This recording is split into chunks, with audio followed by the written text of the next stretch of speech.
കാട്ടുചോലക്കുളിരലയോട് കാറ്റു പറഞ്ഞൊരു കഥയാണീ. കുരുന്നുപൂവിൻ കവിളുരുമി കരിവൻ തോതിയ കഥയാണീ. കാട്ടുചോലക്കുളിരലയോട് കാറ്റു പറഞ്ഞൊരു കഥയാണീ. കുരുന്നുപൂവിൻ കവിളുരുമി കരിവൻ തോതിയ കഥയാണീ. കഥ കഥ കഥ കാക്കത്തൊള്ളായിരം, കഥ കഥ കഥ കാക്കത്തൊള്ളായിരം.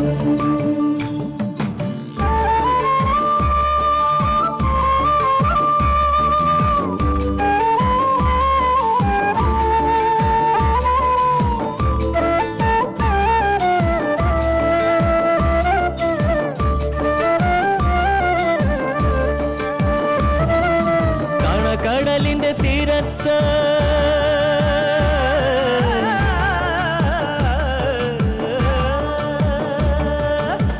കടലിന്റെ തീരത്തണയണ തിരകൾ പറയണ കഥയാണ്. കായലോളത്തിലെ കളിയോടം കണ്ട കന്നിനിലാവിന്റെ കഥയാണ്. പടവരമ്പത്തെ പുൽനാമ്പിനോട് പുലരി പറഞ്ഞൊരു കഥയാണ്. മാനം മുട്ടണ കൊടുമുടിയോട് മൂവന്തി പറയണ കഥയാണ്. മൂവന്തി പറയണ കഥയാണ്. കഥ കഥ കഥ കാക്കത്തൊള്ളായിരം. ബാഗ് ഇവിടെ വെച്ചോട്ടെ. ആള് പാവാണെന്ന് തോന്നുന്നു. നീ വാ. ചെറിയ ചെറിയ ഉപദ്രവങ്ങളൊക്കെ ഉണ്ട്. അമ്മ സ്പെഷ്യലായി എന്റെ കൂടെ ഡെപ്യൂട്ടേഷനിൽ പറഞ്ഞു വിട്ടിരിക്കുക. ഞാൻ നിന്റെ അടുത്തേക്ക് തന്നെയാണോ വരുന്നതെന്നും നാളെ കൃത്യമായി മുംബൈക്ക് പുറപ്പെടുമെന്നൊക്കെ ഉറപ്പിക്കാനായിട്ട് ഒരു CID. വീട്ടിലും നിന്നെ സംശയം ഉണ്ടെന്ന് ചുരുക്കം. അല്ല, വല്ല ചുറ്റിക്കളിക്കും പരിപാടി ഉണ്ടോ? ഉണ്ടെങ്കിൽ വിട്ടേക്ക്, നടക്കില്ല. ഇനി നിന്നെ ഗൾഫിലേക്ക് അയക്കാന്നുള്ള ദൗത്യം എന്റേതും കൂടിയാ. ഞാനൊന്ന് മനസ്സിൽ ഉറപ്പിച്ചിട്ടുണ്ടെങ്കിൽ ആര് വിചാരിച്ചാലും തടയാൻ കഴിയില്ല. ഇത്രയും നാളായിട്ട് സോളമനത് മനസ്സിലായില്ലേ? ഗിരി, പക്ഷേ ഇപ്പൊ ഒരു വിചാരേ ഉള്ളൂ, ഗൾഫിലെത്തുക. എനിക്ക് വേണ്ടിയല്ല, വീടിന് വേണ്ടി. സുനന്ദ പറഞ്ഞിട്ട് ഫോൺ നമ്പർ വരെ ഞാൻ മാറ്റി. ഇനി മനസ്സിൽ നിന്ന് ഓർമ്മകളും കൂടി തുടച്ചു മാറ്റണം. കുടുംബത്തിന്റെ സന്തോഷത്തിന് വേണ്ടി ഞാൻ എന്റെ സ്വപ്നങ്ങളെ കുഴിച്ചു മൂടുക, എന്നെ തന്നെ ബലി കഴിപ്പിക്കുക. ഒക്കെ നല്ലതിനാണ് ഗിരി. ഇപ്പോഴത്തെ ഈ വിഷമം നാളെ സന്തോഷത്തിന് വഴിമാറും. അതുകൊണ്ട് നിനക്ക് നന്മേ ഉണ്ടാവുള്ളൂ, നേട്ടമേ വരൂ. ഞാൻ നേടുമ്പോ നഷ്ടപ്പെടുന്ന ഒരാളുണ്ട്, ഗംഗ. എന്റെ സ്വാർത്ഥതയ്ക്ക് വേണ്ടി ഞാൻ അവളെ ചതിക്കുക. നിങ്ങളൊക്കെ വിചാരിക്കുന്ന പോലെ വെറും റൊമാൻസ് അല്ല ഞങ്ങൾ തമ്മില്. എന്റെ വീട്ടുകാർക്ക് അതൊന്നും മനസ്സിലാവില്ല, പക്ഷെ നിനക്കത് മനസ്സിലാവും. ഗംഗയ്ക്ക് ഒരു സ്വപ്നേ ഉള്ളൂ, ഞങ്ങൾ ഒരുമിച്ചുള്ള ജീവിതം. അതിനുവേണ്ടി മനസ്സും ശരീരവും എനിക്ക് വേണ്ടി സമർപ്പിച്ചതാ അവള്. ഗിരി, മനസ്സും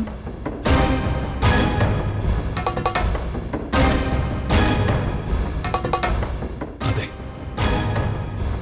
എല്ലാം എന്റെ മുമ്പിൽ അടിയറ വെച്ച പെൺകുട്ടിയാണ് ഞാൻ വഞ്ചിക്കുന്നത്. ഗിരി, നീ വെറുതെ പറയുന്നതാ. അല്ല, പരീക്ഷ കഴിഞ്ഞ് ടൗണിൽ നിന്ന് മടങ്ങിപ്പോയ ദിവസമാണ് അത് സംഭവിച്ചത്. ഞങ്ങൾ ഹോട്ടലിൽ മുറിയെടുത്തു.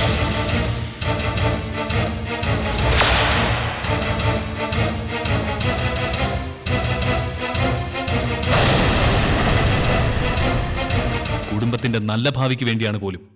അല്ല, വെറും സ്വാർത്ഥത. എന്തായാലും എല്ലാം കഴിഞ്ഞു. ഗംഗയെ മറക്കാൻ നീ ശ്രമിക്കുന്നു. നിങ്ങൾക്കിനി രണ്ടു വഴി. ഒക്കെ വിധിയാണെന്ന് സമാധാനിക്ക്. വിധിയല്ല, ദുർവിധി. അതാണ് ശരി.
വിട്ട് നീ ആരെയാ ഗംഗയെ വിളിക്കാൻ നോക്കുന്നേ?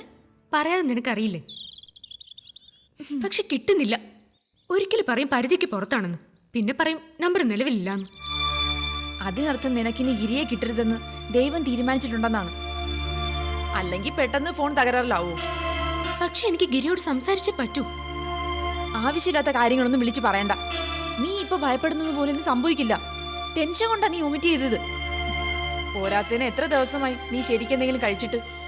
എല്ലാം കൂടി ആയപ്പോ വയർ അപ്സെറ്റ് ആയി. അതാ സംഭവിച്ചത്. എല്ലാം നീ തീരുമാനിക്കുകയാണെങ്കിൽ നമ്മൾ ടെസ്റ്റ് നടത്താനായി ലാബിലേക്ക് വരേണ്ട ആവശ്യമില്ലായിരുന്നല്ലോ. പരിശോധനയുടെ റിസൾട്ട് വരട്ടെ, എന്നിട്ട് തീരുമാനിക്കാം. റിസൾട്ട് ആയെന്ന് ഞാൻ ഒന്ന് ചോദിക്കട്ടെ?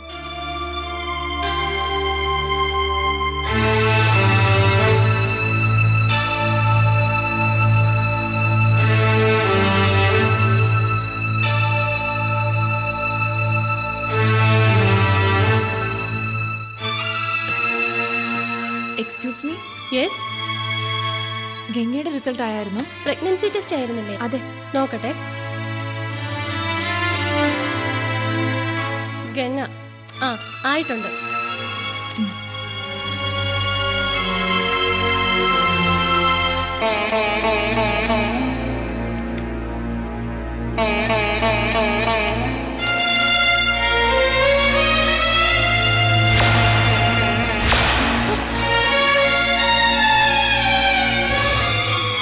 ഈശ്വര, ഗംഗ പ്രഗ്നന്റോ?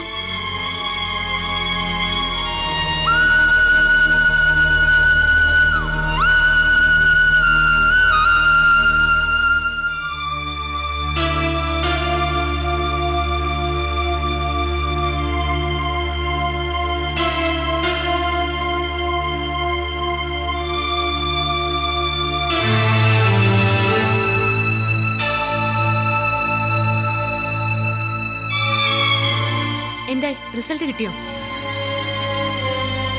കിട്ടി. എന്നിട്ട് വാ പറയാം. എന്താന്ന് വെച്ചാ പറ. പറയാം. ഇവിടെ നിന്ന് അങ്ങോട്ട് മാറി നിൽക്കാം. നിക്ക്. റിസൾട്ട് എന്താണെന്ന് പറ. റിസൾട്ടിന് കുഴപ്പമൊന്നുമില്ല. ഞാൻ അപ്പോഴേ പറഞ്ഞില്ലേ, നീ വെറുതെ ഓരോന്നോർത്ത് ഭയപ്പെടുവാണെന്ന്.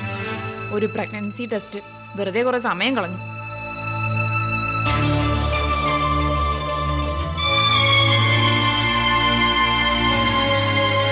ആ റിസൾട്ട് ഒന്ന് തന്നെ, ഞാനൊന്ന് നോക്കട്ടെ. അല്ല, അതിന് അത്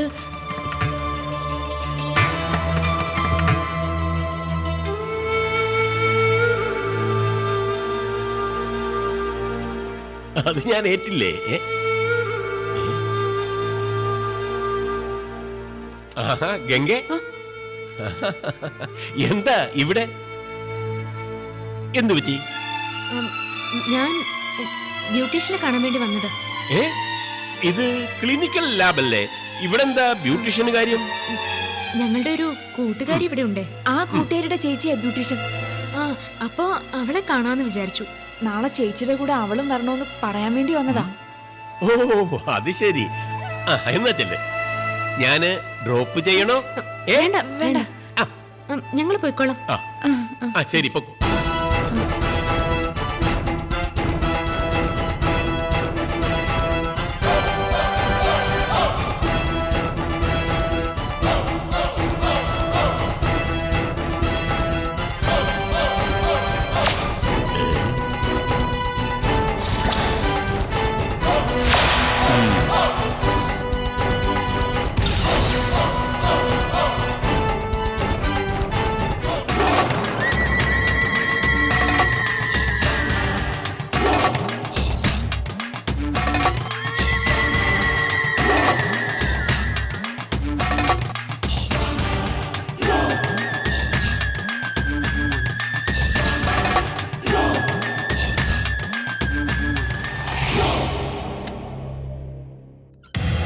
ഗുഡ് മോർണിംഗ് സർ. യെസ്.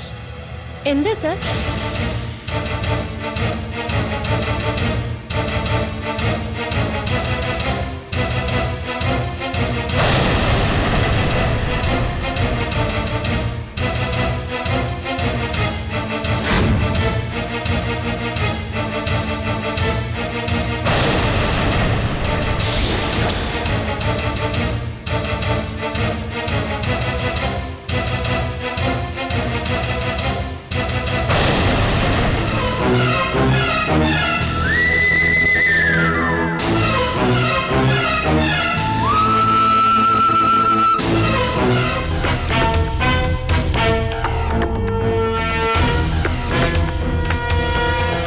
എന്റെ സംശയം ശരിയാണോ? അതെ, ശരിയാണ് സർ.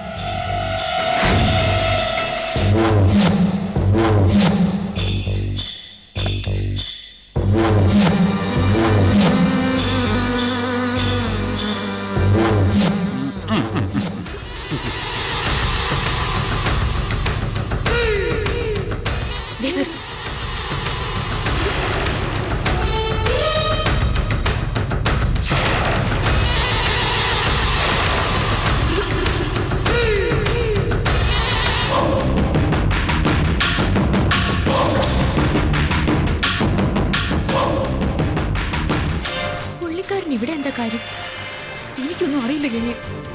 എന്റെ ശരീരം തളരുക. അയാൾ മിക്കവാറും നിന്റെ വീട്ടിലേക്കായിരിക്കും പോവുക. ലാബിൽ നിന്നും വിവരങ്ങൾ ചോദിച്ചറിഞ്ഞിട്ടുണ്ടെന്ന കാര്യം ഉറപ്പാ. അതയാൾ വീട്ടിൽ ചെന്ന് പറയുകയും ചെയ്യും. ആകെ കുഴപ്പമോ? എന്ത് പറയാൻ? നമ്മൾ ഇവിടെ കണ്ടെന്നു. അതിനുള്ള കാരണം നമ്മൾ പറഞ്ഞില്ലേ. റിസൾട്ടിൽ പ്രശ്നമായിരുന്നെങ്കിൽ പേടിക്കണമായിരുന്നു. ഇപ്പൊ കുഴപ്പമില്ലാത്ത സ്ഥിതിക്ക് നമ്മൾ എന്തിനാ ടെൻഷൻ അടിക്കുന്നത്? നീ വാ. ഊമേ, നിനക്കത് എന്തു പറ്റി? ഇങ്ങോട്ട് വരാൻ.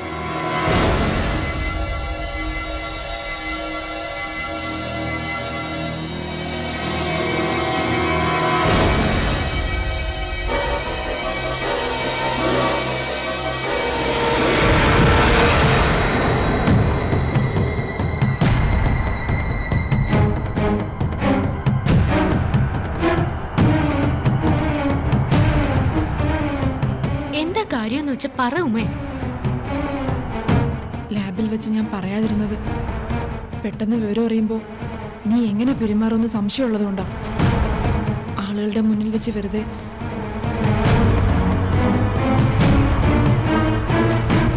ഗംഗ സംശയിച്ചതുപോലെയാ കാര്യങ്ങള്. നീ പ്രഗ്നന്റാ.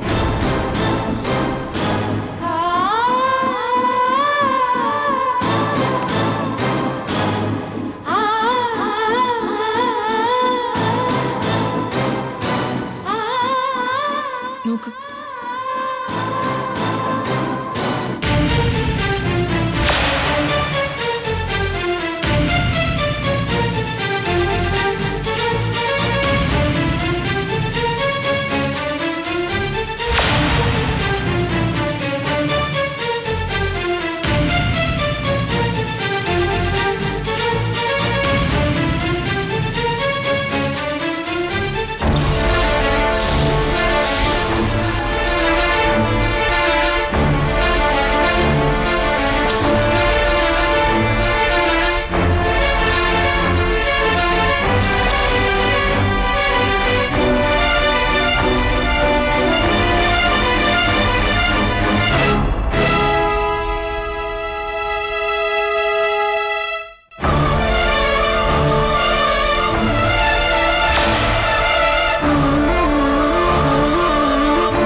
ഫോൺ ഈ സമയത്ത് ഇങ്ങനെ വരാൻ വഴിയില്ല.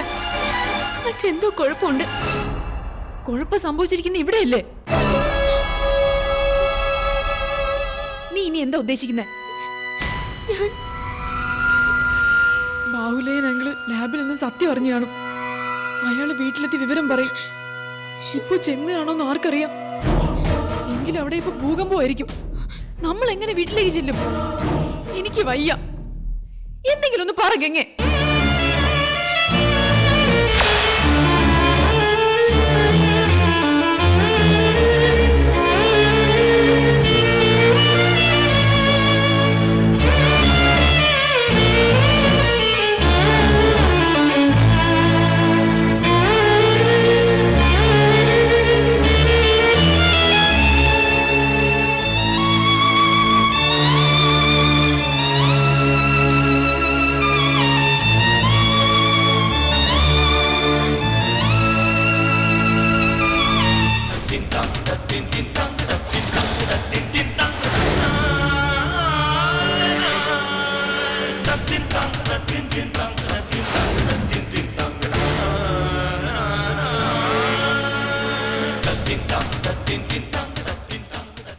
ഒരുക്കങ്ങളൊക്കെ ആയിട്ടുണ്ടല്ലോ, ഒന്നും വിട്ടുപോയിട്ടില്ലല്ലോ. എല്ലാം വാരുടെ മേൽനോട്ടത്തിലാ. ഞാനിങ്ങനെ വധുവിന്റെ അച്ഛനായിട്ട് ഇരിക്കുന്നേ ഉള്ളൂ. ബാങ്ക് ഉദ്യോഗസ്ഥനായതുകൊണ്ട് വാരുടെ കാര്യങ്ങളൊക്കെ കണിശമാണ്. ശരി.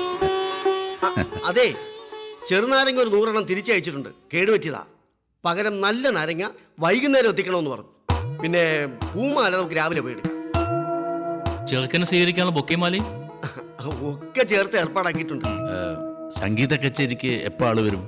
രാവിലെ 9 മുമ്പ് ഓടച്ചോടത്ത് എത്തിയിരിക്കും. പത്തനംതിട്ട നിങ്ങൾ എത്തണ്ടേ? നേരത്തെ പുറപ്പെടും. ആരാ പാർട്ടി? നമ്മുടെ കടമ്പനിട്ട് അനുസേവ് നല്ല പാട്ടുകാരനാ. അത് ശരി. കീർത്തനം മാത്രമല്ല, 3-4 സിനിമാ പാട്ടും കൂടെ അങ്ങ് പാടും. ആ, ഞാൻ കേട്ടിട്ടുണ്ട്. ആളുകൾ പിടിച്ചിരുന്ന ശരീരാ. ശരീരമല്ല, ശാരീരം. പിള്ളേര് ബ്യൂട്ടി പാർലറിലേക്കൊന്നും പറഞ്ഞു പോയിട്ട് ഇതുവരെ കാണാനില്ലല്ലോ. അങ്ങോട്ട് അകത്തേക്ക് ചെയ്യാം. ഇരുന്നാട്ടെ. പറഞ്ഞതേ ഉള്ളൂ, ദേ എത്തിയല്ലോ. പോയിട്ട് ആളിനെ കണ്ടോ? എന്താ അച്ഛാ വിശേഷം? അത് കൊള്ളാം. നിങ്ങൾ പോയതിനിടയ്ക്ക് ഇവിടെ എന്ത് വിശേഷം ഉണ്ടാകാനാ? ഇനി അതും ഇതും പറഞ്ഞ് എങ്ങോട്ട് പോകാൻ സമ്മതിക്കില്ല. അകത്തേക്കില്ല. ഞാനേ ആ വണ്ടിക്കാരൊന്ന് പോയി നോക്കിയിട്ട് വരാം.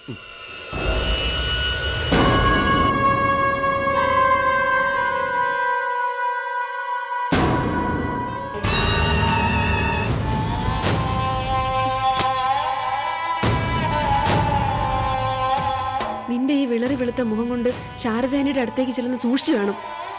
അച്ഛനെ പോലെ അല്ല അമ്മ. മുഖം കണ്ടാൽ മനസ്സിലാവും എന്തോ കുഴപ്പമുണ്ടെന്ന്. എനിക്ക് വയ്യ അഭിനയിക്കാൻ. എങ്കിലെല്ലാം തുറന്നു പറ. അത് അങ്ങോട്ട് ചെന്നാൽ മതി.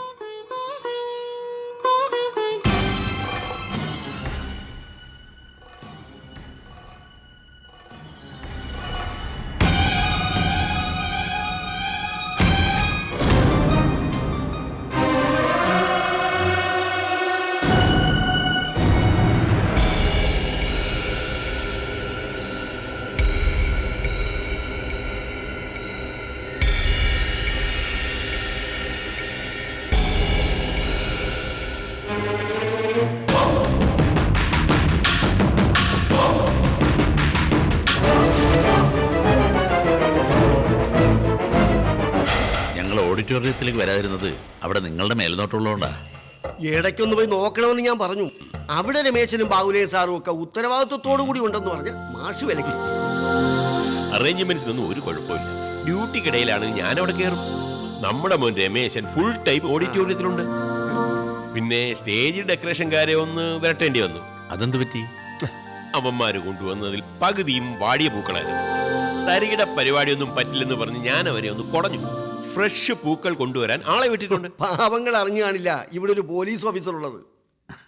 അതെ. ഇവിടെ പിന്നെ എന്തൊക്കെയായി കാര്യങ്ങള്? എല്ലാം മുറക്കി നടക്കുന്നു. രാവിലെ മുതൽ ആളുകൾ വരികയും പോവുകയും ചെയ്യുന്നുണ്ട്. വൈകുന്നേരത്തെ ചായക്ക് കുറച്ച് ബേക്കറി സാധനങ്ങളും പഴവും വാങ്ങിച്ചു വെപ്പിച്ചു. ഓഹോ, അത് നന്നായി. ഗീതയുള്ളത് ശാരദയ്ക്ക് വലിയ ആശ്വാസമായി. അല്ലെങ്കിലും അവൾ ഒറ്റയ്ക്ക് വിഷമിച്ചേനെ. ഗംഗയും ഉമ്മയും ബ്യൂട്ടി പാർലറിൽ പോയിട്ട് ഇപ്പൊ വന്നോ? ഇപ്പൊ വന്ന് കയറിയതേ മാഷൊന്നു നന്നേ. വാ, ഒരു കാര്യം സംസാരിക്കാനുണ്ട്.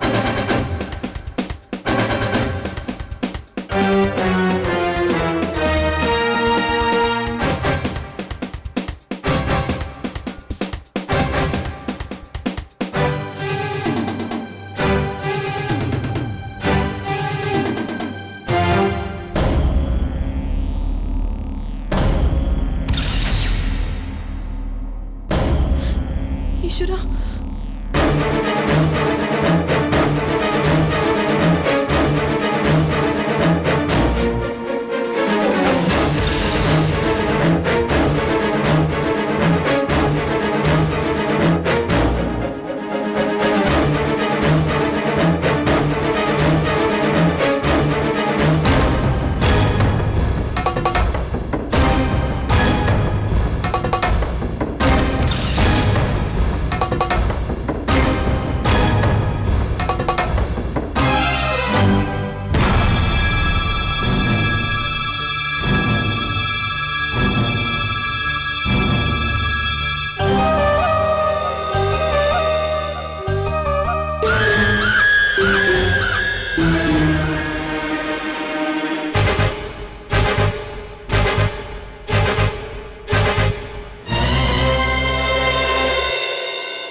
നമ്മുടെ ഗംഗയ്ക്ക് മാംഗല്യമാണ്. മുല്ലമുറ്റത്ത് ഒരുക്കങ്ങൾ തകൃതിയായി നടക്കുന്നു. പക്ഷേ ഒരു സംശയം. ഇഷ്ടപുരുഷനായ ഗിരി വീട്ടുകാർ കണ്ടെത്തിയ നന്ദഗോപൻ. ഗംഗ ഇവരിൽ ആരെ വരണമാല്യമണിയിക്കും? ഒരു കാര്യം ഉറപ്പ്, കതിർ മണ്ഡപത്തിൽ ഒരു സംഘർഷം നടക്കും. കാത്തിരുന്ന് കാണുക. കാട്ടുചോലക്കുളിരലയോട് കാറ്റു പറഞ്ഞൊരു കഥയാണേ, കുരുന്നുപൂവിൻ കവിളുരുമി കരിവൻ തോതിയ കഥയാണേ. കാട്ടുചോലക്കുളിരലയോട് കാറ്റു പറഞ്ഞൊരു കഥയാണേ, കുരുന്നുപൂവിൻ കവിളുരുമി കരിവൻ തോതിയ കഥയാണേ.